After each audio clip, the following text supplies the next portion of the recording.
Birsa Munda airport निर्माण में अपनी जमीन देने वाले रैयत ने आज नामकुम में जोरदार प्रदर्शन करते हुए अंचल का घेराव किया। विस्थापित आदिवासी का कहना है कि जब एयरपोर्ट के विस्तार और विकास के नाम पर उनकी जमीनें ली गई थी तब उन्हें पुनर्वास और मुआवजे का आश्वासन दिया गया था, लेकिन आज तब उन्हें ना तो अस्थायी पुनर्वास मिला और ना ही रोजगार का अवसर। प्रदर्शनकारियों ने कहा कि राज्य का विकास तो हो रहा है, लेकिन उनकी जमीन से यह विकास खड़ा हुआ उन आदिवासी रैयतों का विनाश हो रहा है। उन्होंने सरकार से तत्काल न्याय और पुनर्वास की मांग की। मौके पर बड़ी संख्या में ग्रामीण और सामाजिक संगठन मौजूद रहे। प्रदर्शनकारियों ने चेतावनी दी कि अगर जल्द समाधान नहीं हुआ तो वे आंदोलन को और तेज करेंगे।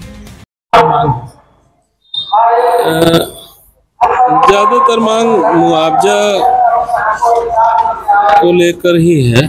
जैसे इनका एक है कि 250 रैयत घर बनाकर निवास करते रहे हैं चार दीवारी के अंदर, इनका क्षतिपूर्ति का भुगतान अभी तक नहीं किया गया। तो इसको हम लोग जांच करवा लेते हैं। ऐसा अगर हुआ है, क्योंकि 2009 में ही सारा प्रोसेस किया गया था, अगर अभी भी किसी का बाकी है तो हम लोग देख करके उसको कर देंगे।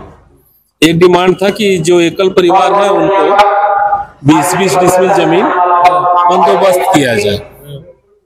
तो बंदोबस्ती के लिए हमने बताया इनको कि शहरी क्षेत्र में तो हम लोग बंदोबस्त नहीं कर सकते हैं, लेकिन वहां से नजदीक अगर कोई भूमिहीन परिवार है, और चूंकि सारे हमारे अनुसूचित जनजाति के ही परिवार विस्थापित हुए हैं वहां पर, तो आसपास में हम लोग जो ग्रामीण क्षेत्र का इलाका आता है वहां पे अगर कोई सुटेबल लैंड मिलता है तो हम लोग इसको प्रोसेस में लाएंगे।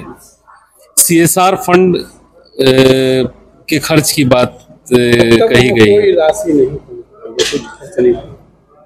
देखिए अभी ये तो CSR फंड का खर्च तो हमारे यहाँ से होता नहीं है। ये हम लोग पता कर लेते हैं कि क्या स्थिति है, उसके बाद ही DC सर को हम लोग इसके संज्ञान में डाल देंगे। पुनर्वास को लेकर विवाद जो हो रहा है, ये लोग बोल रहे थे कि पुनर्वास में इक्वल सबको जमीन डिवाइड किया जाए, उसको लेकर के क्या? पुनर्वास के लिए तो जो सरकार की नीति है उसके तहत तो पुनर्वासित किया गया है, लेकिन अब कहीं अगर कुछ छूटा हुआ है तो उसको देखते हैं।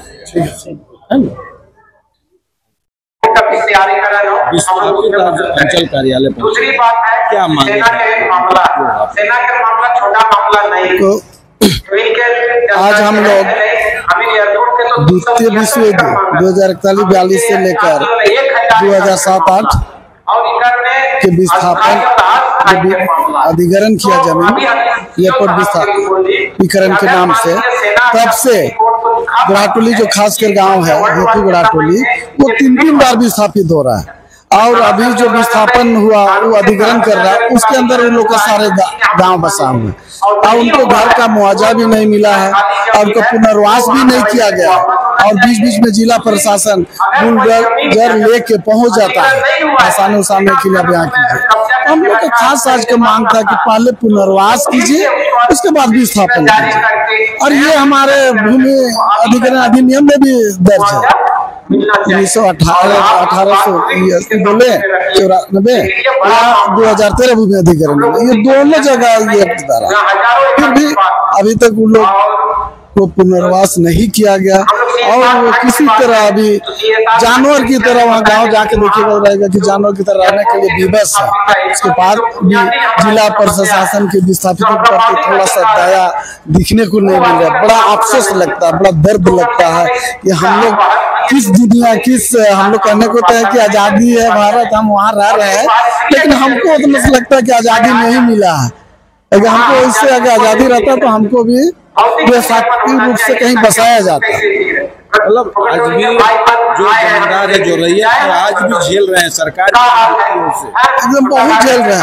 अभी हमारे बीच सीओ बोला कि हम लोग चाह रहे थे कि हम लोग 2-4 किलोमीटर के अंदर कहीं भी गैरमजरूआ जमीन है वहाँ बसाया जाए, ताकि वो बच्चे लोग कोई स्कूल कर रहे हैं, कोई पढ़ रहे हैं तो उसको आने जाने में भी कर देगा। लेकिन ये सरकार का एक नियम का हवाला दे रहे हैं कि कोई शहरी क्षेत्र में कोई प्रावधान नहीं है, ये दूर कहीं ग्रामीण क्षेत्र में रहता। अब बताइए यहाँ कोई दाई रंगरी रेजा को ली करके स्कूल जा रहे छोटे छोटे बच्चा, उसको अगर 15-20 किलोमीटर दूर भगाया जाए तो उनका भविष्य क्या हो सकता है, आप समझ सकते हैं। अच्छा, पुनर्वास नीति जो सरकार का बना है, ये जो सरकार संतुष्ट है जो जमीन आप लोग को मिल रहा है, जिस तरह से आप लोग को पुनर्वास 2013 भूमि अधिग्रहण नियम बना है ना, वो बहुत संतोषजनक है। उसके तरह अगर सरकार फॉलो करे, सारा चीज व्यवस्था करे तो हमको लगता है रैयत को ना किसी दिक्कत नहीं होगा, और कहीं भी अधिग्रहण होगा तो देने के लिए रैयत पीछे नहीं होंगे।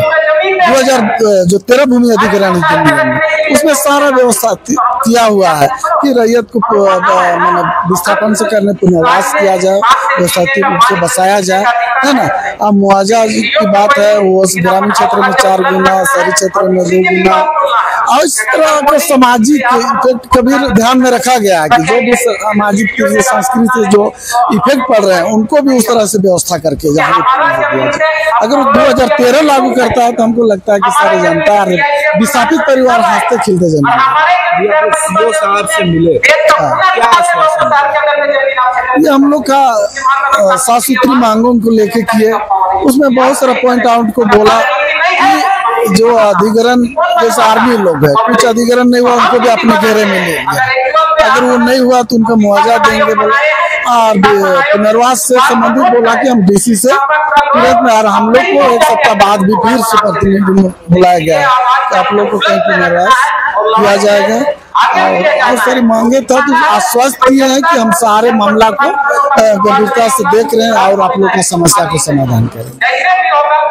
आज नामकुम अंचल में सीओ का पास आए हैं अंचल घेराव के लिए, और हमारा मुद्दा है कि जो हमारे विस्थापित लोग हैं, विस्थापित जगह है, गांव है, बहुत सारे गांव है, उसमें आपका 7-8 गांव आ जाता है। आपका हुआ छोटा घाघरा, आपका वो हुंडरू, हेतु, हराटाड़ हो गया, आपका भुसुर भी आ जाता है, आपका चंदागासी भी आ जाता है, और एयरपोर्ट के जस्ट सामने आप जाइएगा तो आपका खोकमाटोली और कोकटोली भी आता है। तो ये सब जितने हमारे एरिया है, गांव है, और ये सब एयरपोर्ट को एक समय में हमारे पूर्वज लोग जमीन दिए हुए हैं एकड़ों एकड़ों में, और आज भी बहुत सारे ऐसे मुद्दे हैं जिसका एयरपोर्ट या फिर डिफेंस कहिए, जो डिफेंस हमारे पूर्वज लोग बोलते हैं कि दूसरा विश्व युद्ध के समय मात्र उन लोग को हेलीकॉप्टर मतलब उतारने के लिए जगह दिया गया था, ताकि सरकार को भी और आम जनताओं को भी किसी तरह का मतलब असुविधा ना हो। लेकिन आज हम जहाँ तक देख रहे हैं, हम लोग तो उतना पीढ़ी नहीं देखे हैं, लेकिन हम लोग को पूर्वज लोग बताते हैं कि सब जमीन हम ही लोग का है, रैयत तो उनका है, खतियानी है। लेकिन आज फिर भी कहीं ना कहीं हम लोग का मन में, जहन में, आज से नहीं, मेरा 3 पीढ़ी गुजर गया, ये हम लोग 4था पीढ़ी है हम लोग का हुंडरू बस्ती में। और ये जो बात आती है ना कि हमारा हुंडरू हुआ, हेतु हुआ, हराटाड़ हुआ, पोखटोली हुआ, आपका ये सब जो एयरपोर्ट विस्थापित के द्वारा एयरपोर्ट को दिए जमीन, और वो हम लोग को विस्थापीकरण किया, और आज भी विस्थापित करते ही है। तीसरा बार जब आज गढ़ाटोली का बात जब उठता है तो गढ़ाटोली को भी जहाँ पर 250 से 300 घर लोग पाए जाते हैं, और उसको भी आज विस्थापन के ओर जो त्राजी को झेल रहे आज भी झेलना पड़ रहा है। कुछ ही दिन हो रहा है कि उसको घेराबंदी किया गया एयरपोर्ट की ओर से, हाँ, और एयरपोर्ट अथॉरिटी अभी तक उन लोग को पुनर्वास नहीं दी है, बहुत उनका मुआवजा भी नहीं मिला है, और बहुत कोई को मिल भी गया है, नहीं हम लोग इनकार नहीं करते हैं, बहुत कोई का जो हम लोग का बाप दादा है बहुत कोई को मिल भी चुका है, इवन अभी के जनरेशन को भी मिला है, लेकिन बहुत कोई को नहीं भी मिला है।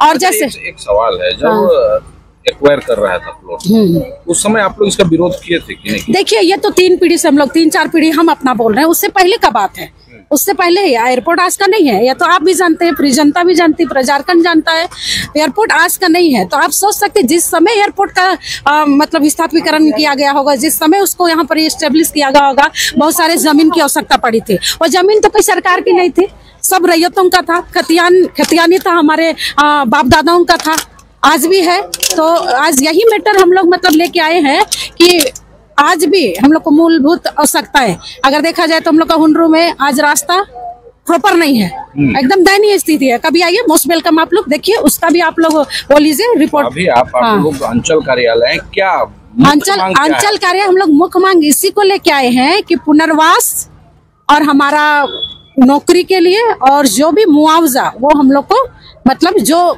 उचित है वो दिया जाए। तो आप लोग चाहते हैं कि जमीन आपका ले लिया है तो हाँ, उसके लिए पुनर्वास दे। तो सबसे पहले पुनर्वास दे। हाँ। 3 डिसमिल जमीन आप लोग को मिल रहा है। ठीक है सर, 3 डिसमिल मिल रहा है, कहाँ देगा कहाँ नहीं, दिया तो नहीं है। अगर मान लीजिए आपका जिसका 20 डिसमिल जमीन गया है और आप बोलिएगा 3 डिसमिल हमको आपको जमीन देंगे, ये कहाँ पर न्याय संगत है आप बतला दीजिए। अगर आपका मान लीजिए 10 डिसमिल गया है और सरकार सबको एक ही पट्टा में लिख देती है, एक ही निर्देश में कह देती है कि सबको जितना पुनर्वास हुआ है हम 3-3 डिसमिल दे रहे हैं। आप भी बताइए कहाँ न्याय संगत है। आप लोग क्या चाह रहे हैं? हम लोग चाहते हैं कि सबका जाके वहाँ पर निरीक्षण किया जाए किस तरह का उन लोग का है, उसी के एवज में दे, या तो फिर 20-20 डिसमिल सबको पुनर्वास दे। हाँ, उसके साथ हाँ, मतलब अगर दे तो कहे कि जमीन तो हम ही लोग का है। और दूसरी बात कि पुनर्वास अगर देती है तो सोच समझ कर दे। हम लोग का मंदिर, मस्जिद, गिरजाघर सब चीज हम लोग को मिलना चाहिए।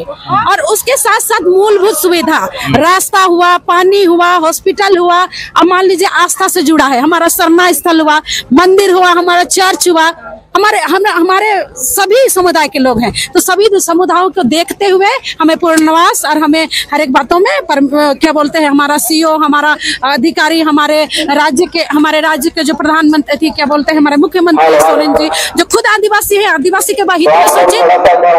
आज प्रशासन के पास, आज सरकार के पास सभी रणनीतियों पर काम करने का अवसर है, उनके पास समय है, लेकिन हम लोग के लिए नहीं है। पुनर्वास में जमीन मिला है कि नहीं मिला है? नहीं मिला है, नहीं मिला है, उसके बाद नहीं मिला है, उसके बाद भी आज घेराबंदी है। अभी आके देखिए आप लोग, हमारे जो लोग हैं उनको चलने के लिए असुविधा हो रहा है। हमारे लोग को दिन प्रतिदिन रात दिन डर रहता है कि कब किस तरह का नोटिस आया जाए, कब बुलडोजर आ जाए, कब किस तरह का प्रशासनिक मतलब कार्रवाई हो जाए। अब इसके लिए तो हमें सरकार का ही नाम लेना पड़ेगा। गुरु, आप लोग कभी बातचीत करने का कोशिश? बहुत सारी हुआ, हम लोग अंचल रहे, हमारे जो आला अधिकारी लोग हैं, हमारे संगठन के जो मुख्य लोग हैं, वो लोग बहुत कोशिश किए, आज तक भी प्रयास रहते कर ही रहे हैं, कर ही रहे हैं।